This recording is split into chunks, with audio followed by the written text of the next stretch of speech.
চমৎকার কোঁকড়ানো চুল, খুব বেশি কোঁকড়ানো না আবার খুব বেশি স্ট্রেটও না, মাঝামাঝি ন্যাচারাল, কুচকুচে কালো, চোখগুলো বড় বড় ডাগর চোখ, চোখের মণিগুলো বড় কালো কুচকুচে, ভ্রুগুলো একদম জোড়া করা, সুন্দর আর্ট করা সুন্দর। তারপরে গাল মাংসল পরিপূর্ণ, দাড়ি কালো দাড়ি লম্বা, এবং ইন্তেকালের সময় তার মাত্র 17 কি 18টা দাড়ি পেকেছিল, বাকি সব দাড়ি কাঁচা ছিল।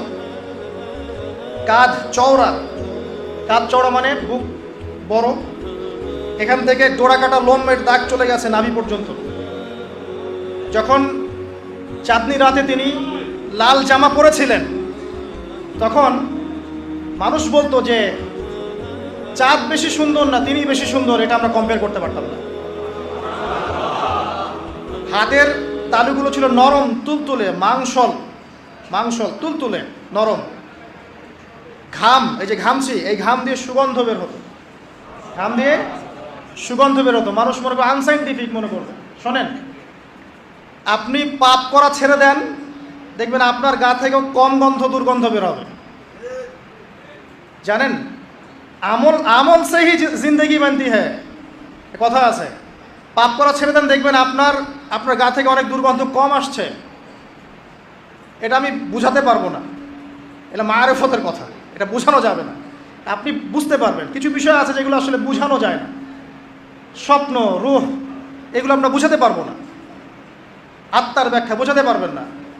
যাই হোক, নবী সাল্লাল্লাহু আলাইহি ওয়াসাল্লামের ঘাম দিয়ে সুগন্ধ বের হতো, থুতু ফেলছেন এটা দিয়ে সুগন্ধ বের হচ্ছে। তারপরে বুক শক্ত, হাড়গুলো প্রচণ্ড শক্ত, পা মাংসল, হাঁটতেন মনে হতো যে উপর থেকে একটু নিচে হাঁটছেন, ঝুঁকে ঝুঁকে হাঁটছেন এমন মনে হতো।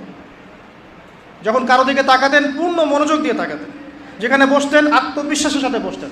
যখন কথা বলতেন খুব বেশি বলতেন না, আবার খুব কম বলতেন না, মাঝামাঝি কথা বলতেন, যেন মনে হতো মুক্তা ঝরছে কথা দিয়ে। একটা বইয়ের নাম বলছি আমি, শামাইল তিরমিজি। ইমাম তিরমিজি রাহিমাহুল্লাহ বলেছেন, যার ঘরে এই বইটা আছে তার ঘরে যেন স্বয়ং নবীজিই আছেন সাল্লাল্লাহু আলাইহি ওয়াসাল্লাম। এখানে সমস্ত বিষয়ে লেখা আছে সুন্দর করে হাদিস দিয়ে, তার পুরো অবয়ব গঠন আর চরিত্র তো বলার অপেক্ষা রাখে না। আমরা ইউসুফ আলাইহিস সালামের কথা জানি, তাই না? ইউসুফ আলাইহিস সালামের চেহারা সৌন্দর্য দেখে মেয়েরা হাত কেটে ফেলেছে নিজের অজান্তে, তাই না? আর আমাদের নবীজি মুহাম্মদ সাল্লাল্লাহু আলাইহি ওয়াসাল্লামের চেহারার সৌন্দর্য আর চরিত্রের সৌন্দর্য দেখে সাহাবীরা বদর উহুদ খন্দকে শহীদ হয়ে গেছে, গর্দান নামিয়ে দিয়েছে। আসুন।